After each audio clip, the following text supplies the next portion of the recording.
Hey guys, welcome back to the Art of Ideas. I lied to you.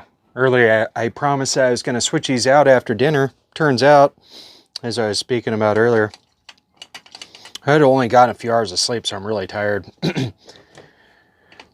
So, instead of just barely getting started on a session that I'd probably only get an hour or two into at the most tonight, I figure we'd just continue on this thing for the heck of it. And just get another hour or so in. That's about it. I have to crash out a little earlier tonight. It's just for the fact I debated even doing this, but I promised I was going to come back. And that promise is as important to me as it is to you. So I'm keeping my promise. I'm a little later than I was going to be. I said at 8, and now it's like 9:30. And ironically, that entire time I've been painting. So after dinner, I baked some cookies. And then that was my post-break. Watched some news, baked some cookies, and then I started picking around at this guy. And I did a fair amount, like probably an hour and a half of work on it since the last time you guys have seen it. And now, this is from continuing from about 4 or 5 hours ago. And yeah, I'm not nearly as entertaining now. I am freaking tired. But we are going to continue rendering. I just made up some medium. I was going without medium up until about 30 seconds ago. I just mixed this right before we got back on camera. And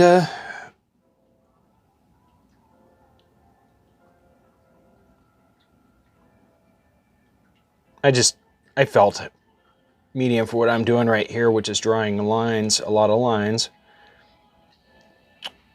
Because I'm drawing these blades of grass individually. And it just makes it a little easier. If I come back and paint back into it, I could do a lot of, I will do a lot of opaque. I'm really just taking dark blues, greens, some purples here and there, alternatively, and drawing the background forward. So I'm working from the background forward for the most part. I'll break that rule constantly. I keep picking at the foreground too, so I'm coming at from each direction. Might come and do a stroke here. And as usual, I'm working all over the place. So I think for a little bit of fun, what we're gonna do is I'm going to do a little bit of picking with the camera in my left hand and tripod, because I have my audio equipment on top on a cold shoe, and I don't know how I would pull it off of there without my audio equipment dangling off. So I'm just going to leave everything on the tripod and muscle it with my left hand while we pick around. I like doing that for you guys every once in a while, so you can kind of get the artist perspective on what I'm doing just a little bit, and we'll get to that in a few. I should have pulled out the piece that I'm going to start on tomorrow, but we'll keep that as a surprise. I was going to whip it out. I almost did, but I just didn't really see the point in showing you something that I'm excited about when I can't show my excitement right now. The only thing I'm excited about is crashing out. So I'm just going to ride out for 45 minutes, an hour, half an hour, I don't know, 2 hours. We'll see what happens. Probably not too long, honestly. Probably half an hour, 45 minutes on the outside. I had to really kick myself in the butt to even do this. I thought about just saying F it and continuing tomorrow, but that, I don't know.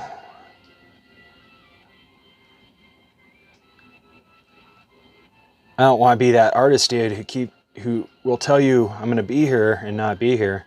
Might be a little late, but I'm here. Fashionably late to my own show. How's that go?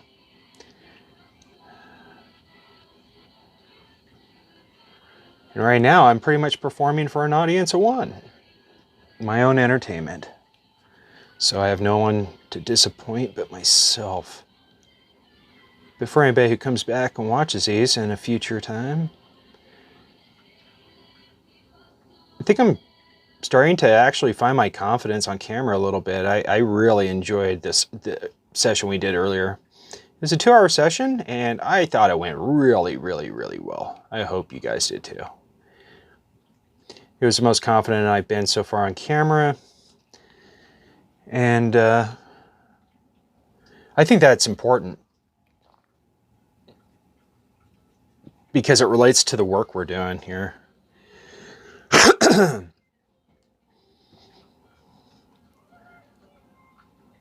So the only confidence I'm going to have about my work really is just that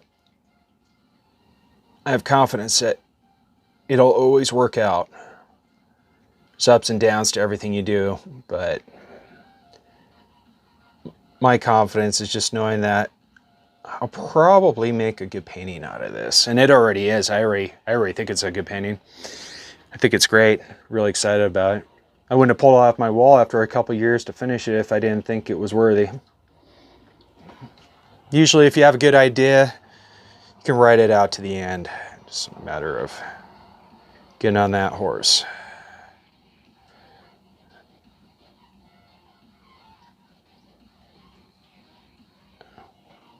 And don't mind the fuzz if it washes out on us. It happens every once in a while. I lose signal. But the advantage of that is I get to, not losing signal, not the advantage of that, but the advantage of being wireless right now with the camera is that I can do what we're going to do here in a few minutes, which is do a little FPV, first person view, just for a little bit. Like I said, probably half hour. We're almost 10 minutes into this already, so. And most of my streams are going to be decently long. You guys can skip around on them as you like. You have the power, the almighty power of the fast forward button. I do the same thing. Usually, if it's an artist I really like on YouTube, and I'm just finding their work, I'll watch. It doesn't matter how long their videos are. I'll watch them all the way through to completion. And then as I become comfortable with their work, maybe I'll skip around a little bit in subsequent episodes of whatever they're doing. And perfect example, if I see Michael James Smith, incredible realist artist, British bloke, fantastic artist. What a guy. Learned a lot actually from watching him work.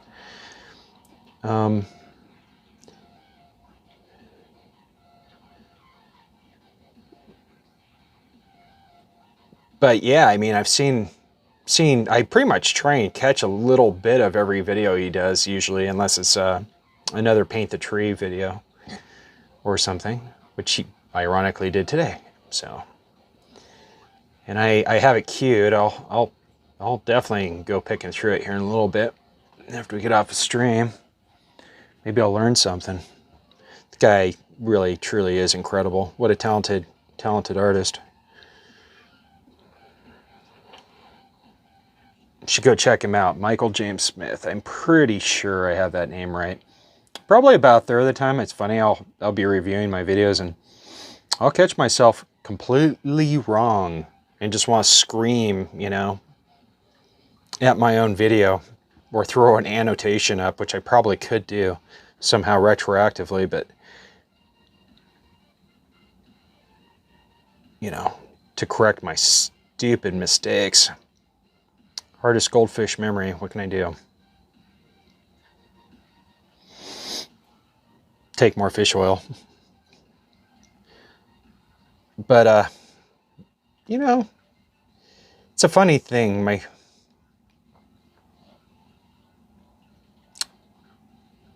I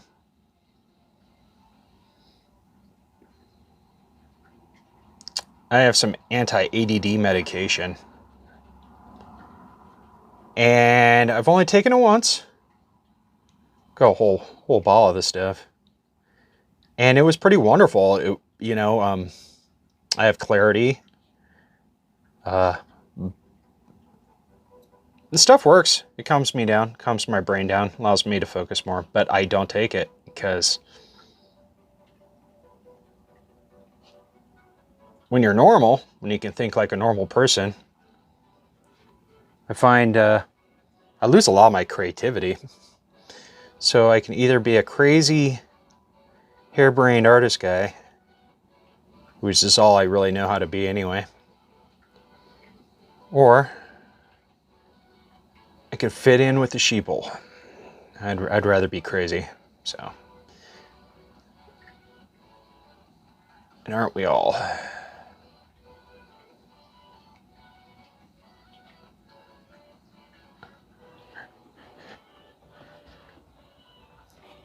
I've been wanting to, I already did earlier a little bit, but kind of darken under her feet a little bit.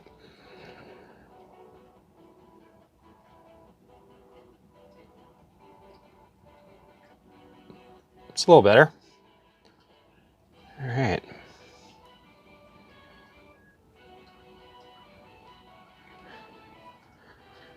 All right, let's give this a shot. Well, I'll do it in a second. Let me mix up some color. It's just easier if I don't have that tripod in my hand. I need to grab out some more Magneta. I'm going to run things into the ground, meaning I'll say certain things a million times, just like what I just said. But another tip for any artists out there, because I see artists do this all day long, just like me. I did it all the way up until, I don't know, a year ago, and then I started doing this. But don't take the cap off your tubes of paint when you're applying, putting paint down, and then just scrape the tube against your palette. Artists do that all the time. I do that all the time. Used to do that all the time. Huge mistake. If you ever accidentally put the tip of your tube down in a little tiny wet spot of paint that you just didn't know was there, which it happens, you might inadvertently suck some of that color back up into your tube. And once that happens, you pollute your color. So on a primary color, even if I got one tiny bit of this phthalo blue into this tube, phthalo blue is nuclear. It will, one drop of phthalo blue with white paint, a huge pile of white paint, you will have sky blue for days. It is super strong and it will purplize and destroy this. The tube that I keep screwing up the most is my cadmium yellows. Well, this is lemon, that's funny. But my cadmium yellows, this was a new tube of paint from a few months ago. I screwed it up again instantly. I bought this new tube because my old cadmium yellow, I had done that.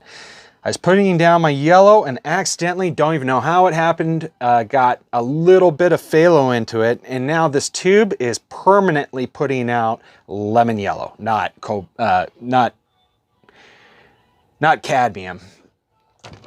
See, you know I'm tired when I can't even remember the name of the color of the paint that was just in my hand. And no, I'm not stoned. No, not on camera. Never. Sometimes. But no, it's a pain in the butt. So what I do is I take a palette knife, make sure it's real clean. And this is awesome for so many reasons. I hold the tube over where I'm going to go.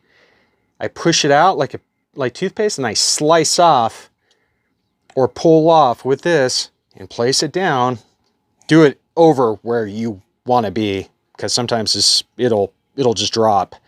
So don't get surprised. Put it over where you're going to be, over your palette, cut it off clean. And then when you put this cap back on, you won't end up with a bunch of crap. I have a little bit because the tube's actually leaking. I think I've got a hole. You will have clean tops all the time. You will never have to come back and scrape off the edge of your tube so you can get your lid back on. You won't be breaking lids. You won't be, trying to get the sucker open again, struggling to get it open again. And it's funny, I just did all of that and I didn't even actually perform the action. So let me put a little bit of this Magneta out because I am short. And I use this color a lot for my primary warm colors.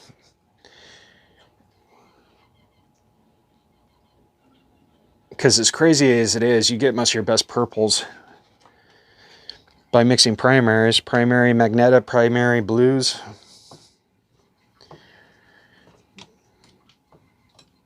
Which is cyan in this case. And I think we're good to go.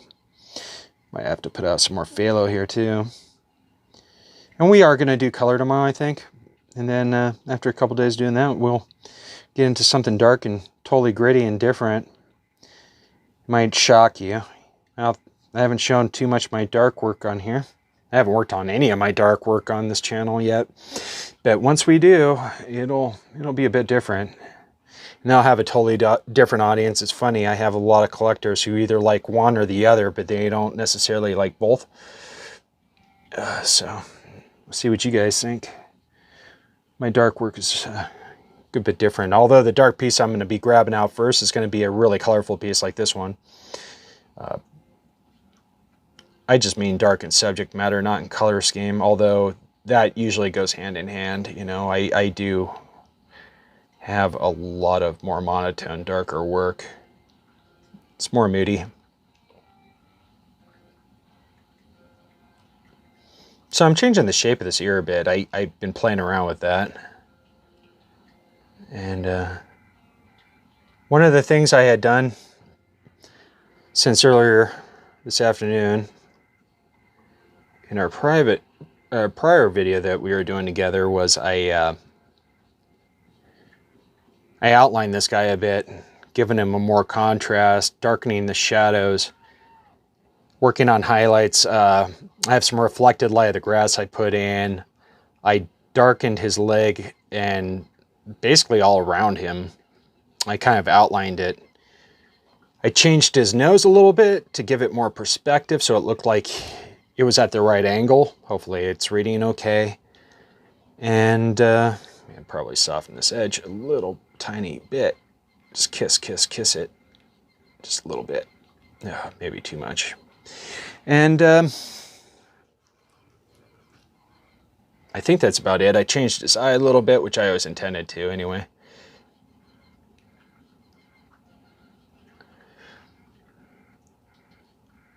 I like putting detail in eyes, depending on what the piece is. If it's one of my darker pieces, you will almost always see a lot of detail on my character's eyes. But as I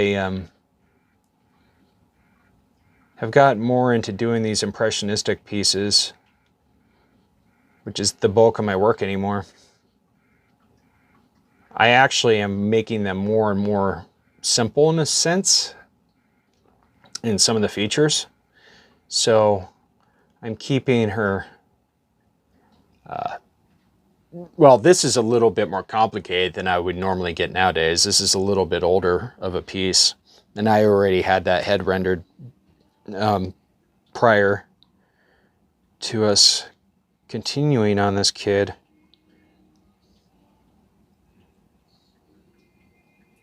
So it is what it is. And who knows, I'll fill it out, you know, feel it out when as we go on other further future works. Sometimes our faces are going to be really simple. Sometimes they're going to be really complicated.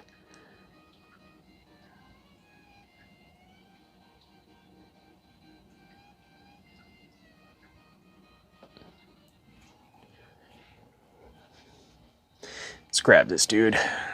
Take a sip of water. And take a puff for a second. This is kind of a more chillax stream right now. Lower energy. We all have different energy levels, don't we?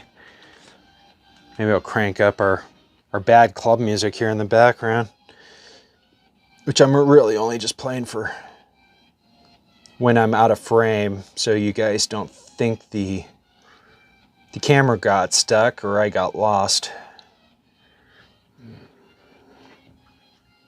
I think I'm going to calm this color down with a touchy yellow in some areas, making it a pretty dark sap green, and then start introducing some of this color into this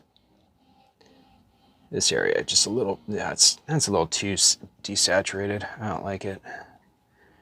Came out a little too gray for that area. Just threw a little bit more blue in it, see if that helped. It helped a little. It's kind of on the dark side. We'll just kiss it here and there.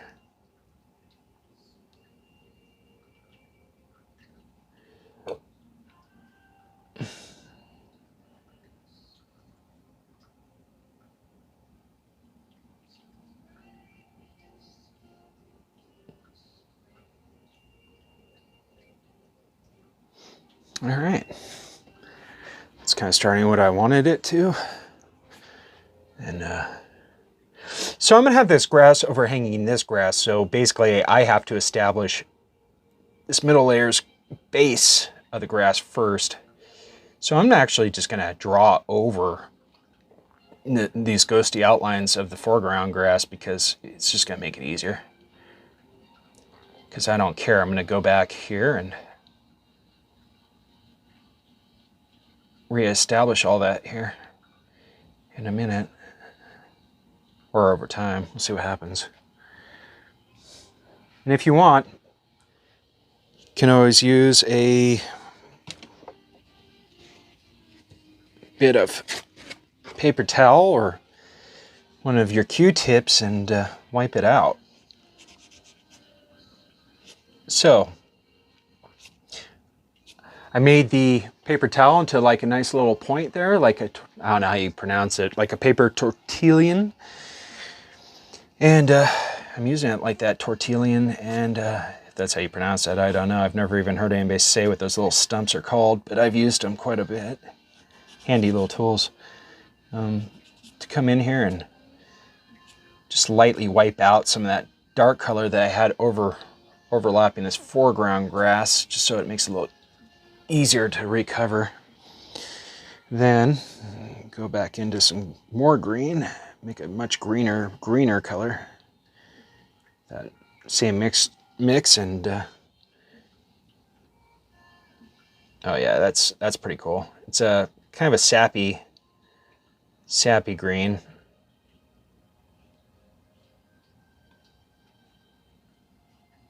Yeah, that's cool. All right.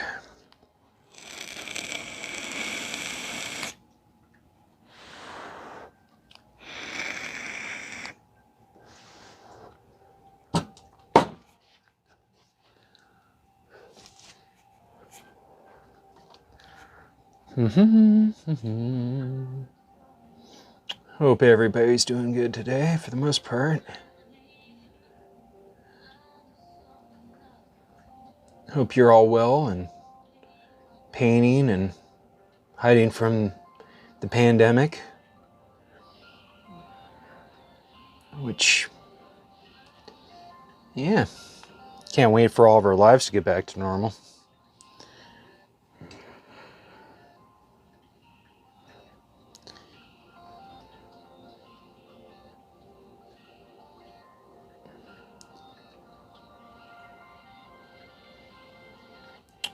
Funny enough, this pandemic, in a way I think about sometimes, is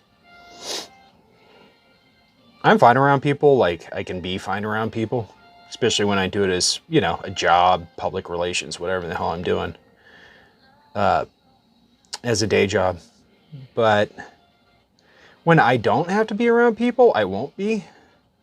So in a weird sort of effed up kind of way, and I hate to say this, but it's about the only positive thing I can think about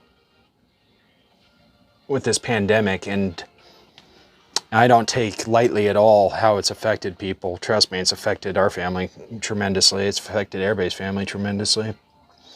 But if I'm going to find any positivity in it, it would be that it's given me an excuse to be a recluse. It's given me an excuse to catch up on my skill sets.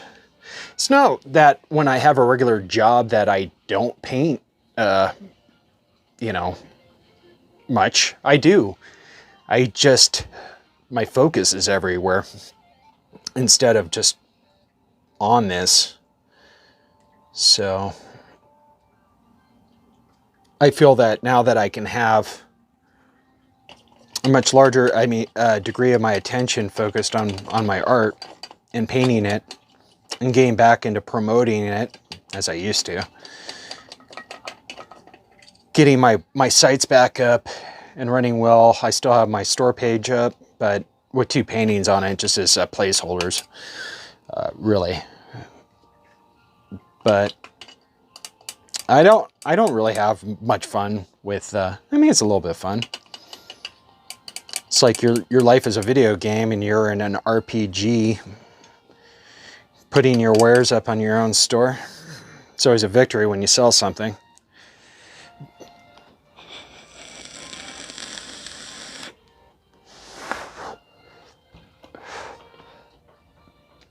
All right, we're gonna get crazy. I might adjust the tripod a bit to make it a little easier on me to hold. Bear with me. Alrighty. So, yeah, I don't think I messed around with the tree at all. The only part of the lady I've been working on since this afternoon, last time you guys saw this, was really, I worked in the legs a bit. Yeah, I keep trying to push this leg back. I'm not going to put a harsh outline on this one. It's a little bit implied as it comes down here into shadow.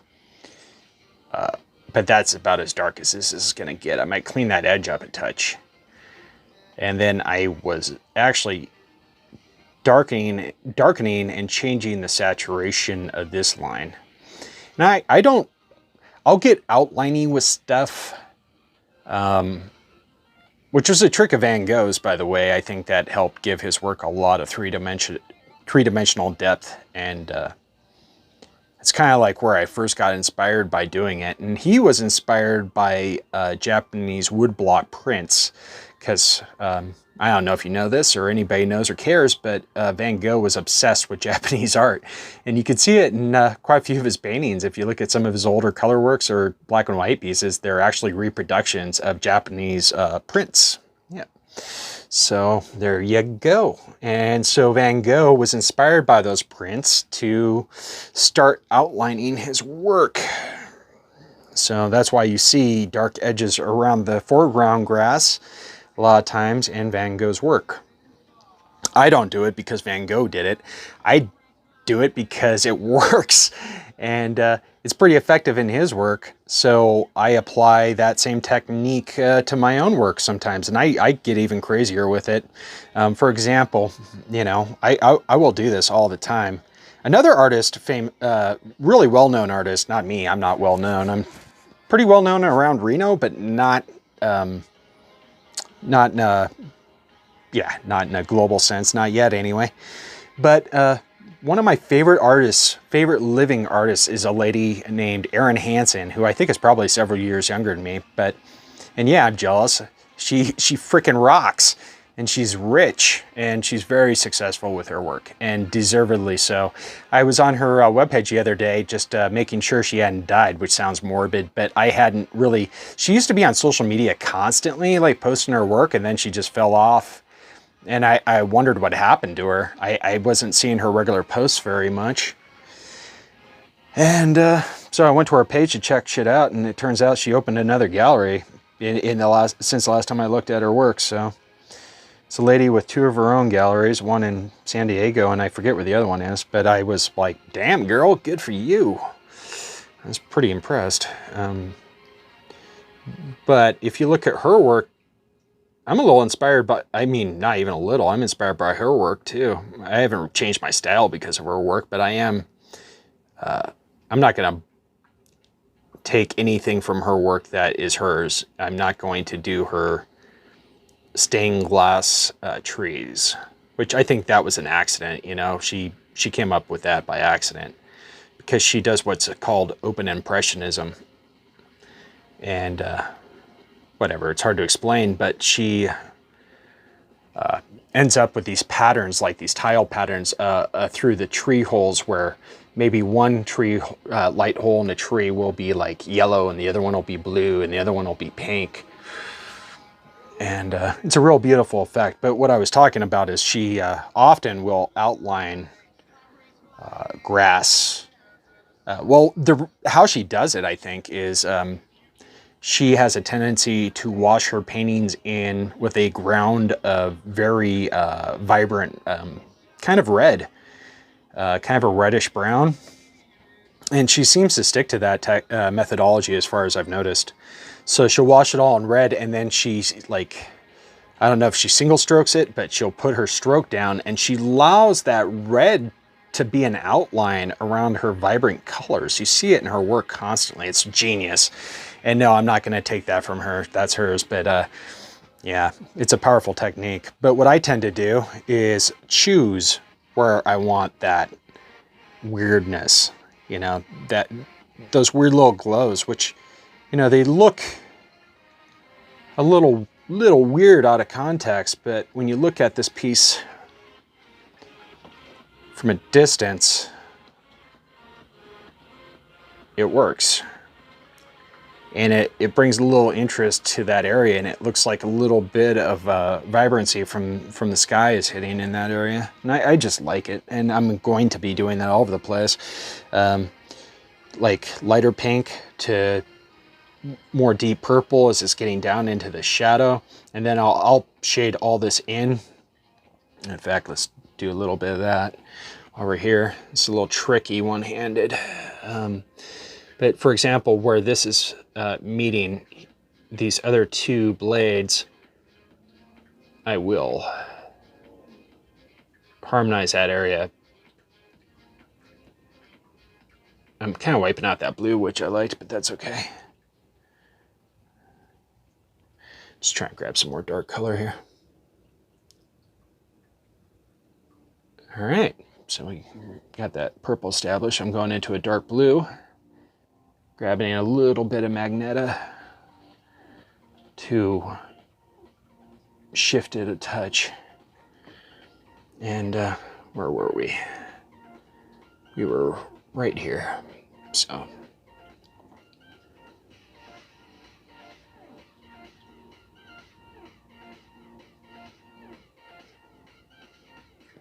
it's a good thing I practice a lot with my right and left hands painting and doing stuffs, so I can pull this off. Sometimes I wander. It's like driving with one hand while you're trying to do something with the other and not watching the road at the same time. It's a little dangerous. All right.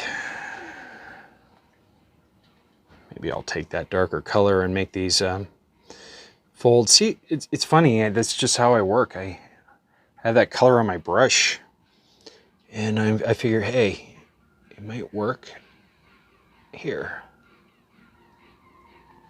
I'm getting a little sheen I see from the light. Try and move a little bit. So the light's coming this way. It's creating... I should actually probably put that dark color on the opposite side of that highlight. There we go.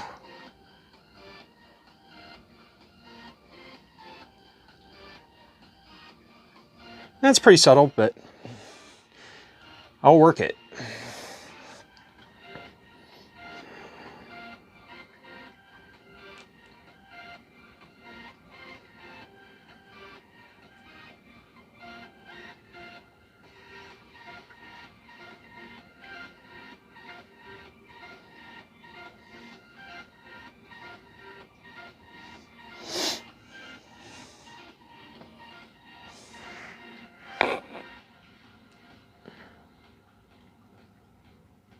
I always intended to change this eye. I usually just put a mark or a dark area in to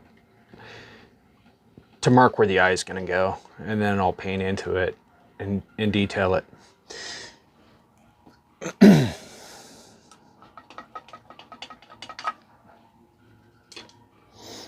So yeah, I think the dog's starting to pop out a lot more now that I've done some more outlining on him.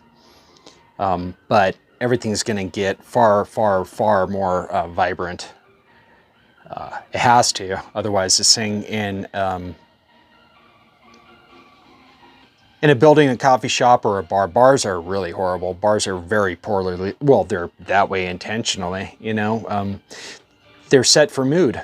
And I've done a few bar shows, and yeah, it's nigh on impossible to see almost anything in a bar unless it's, I don't know, a black light poster or something. I don't know. At least the bars I've shown in, they're dark.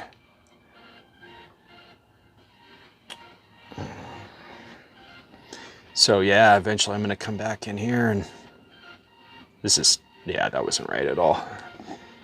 That's really purple. It's okay, just wipe it out there with my thumb. That might look good somewhere else.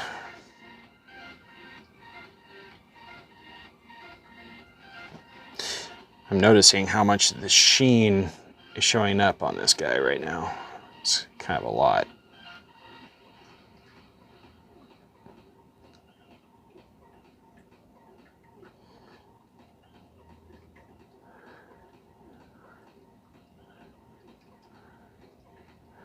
There we go.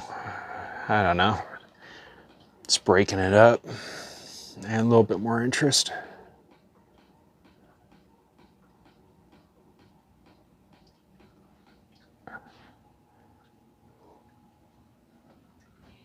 Strokes on strokes on strokes on strokes on strokes. And it's funny how many of them are buried. How many of them get made and then covered up with other ones. It's a pretty desaturated purple. That's why I'm putting it at the base here. This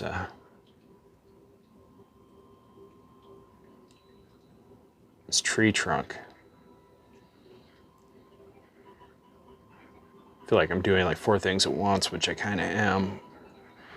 Makes it a little bit hard to concentrate sometimes. Okay. Now, you're staying with me. I'm trying to figure out what I'm going to do. That's part of the reason I not that I could ever run out of ideas on what to do, but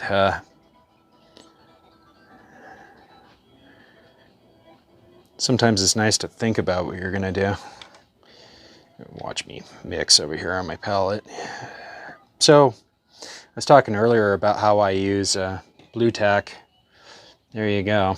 I do that so that when I have these brushes up here, they stick on there pretty good. And right now I have this thing at this dude at a slight angle down, pointed at me.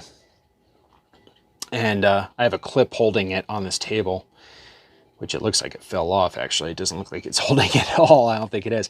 But I can pick this palette up at any point, have all my brushes secure on here. This is my medium, my little plastic cheapo ramekin lid, always ready to cover this anytime I leave the room so it doesn't dry out on me, because it has cicative in it. Often if I'm doing a longer session, I'll have to keep adding thinner to this because it will thicken up as you're working. I don't know why I'm mixing this lavender color. It's a very gray purple, and I don't even know what I'm doing it for. I'm not sure what I'm going to go with it. You know, eventually I'm going to come. Ooh, yeah, see, damn. It looks so light on the palette, and then you put it up here in context, and damn, it's craziness. I don't know what to do with this color, actually. It was kind of I wasn't even thinking. I was just mixing. This is what happens when you get tired.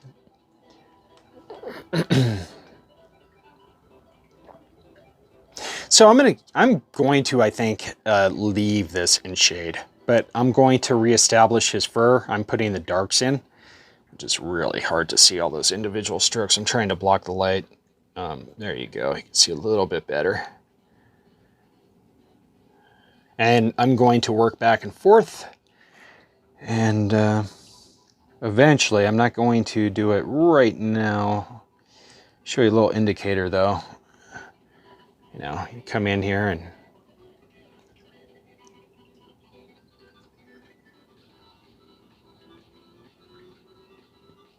keep working this. There's a little bit more purple.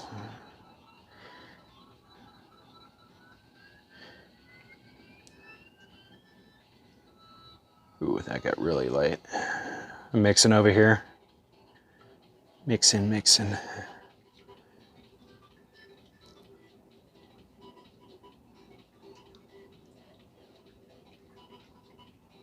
I'm just trying to give you guys an indication of like where I'm going to go with this. From this angle, it's hard to see. This painting is very glossy, which isn't generally how I work too much anymore, but this one just happens to be that way, so. All right. Well, there we go.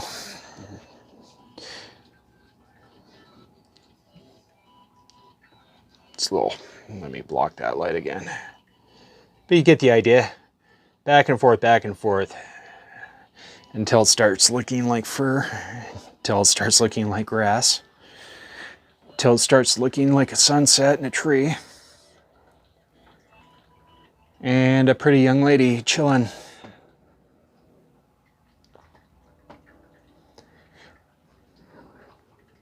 So yeah.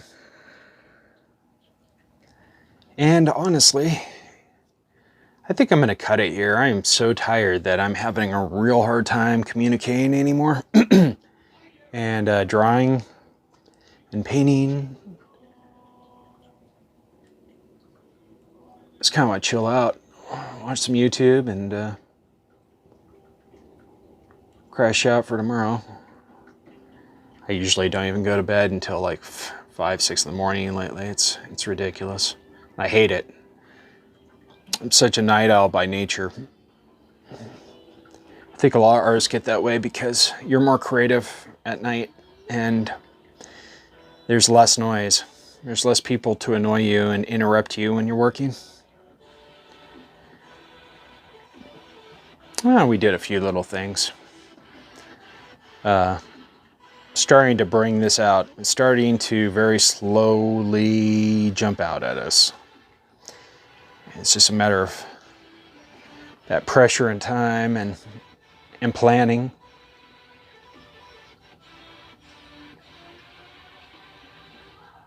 Yeah, light changes a lot. Anyway, I'm going to put this guy back up here and quit making you guys seasick.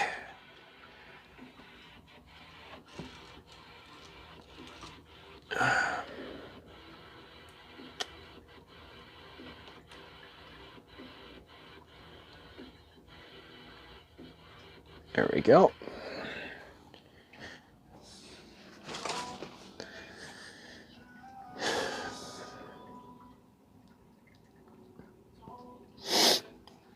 Yeah. It's been a fun day. We got a couple hours in on camera. All totaled, I probably got about 5 hours in today on this guy, which is okay. It's not too bad. It's come a long ways. We've been working fast. Yeah, we work faster when the camera's on for sure. Trying to stay moving, trying to stay productive.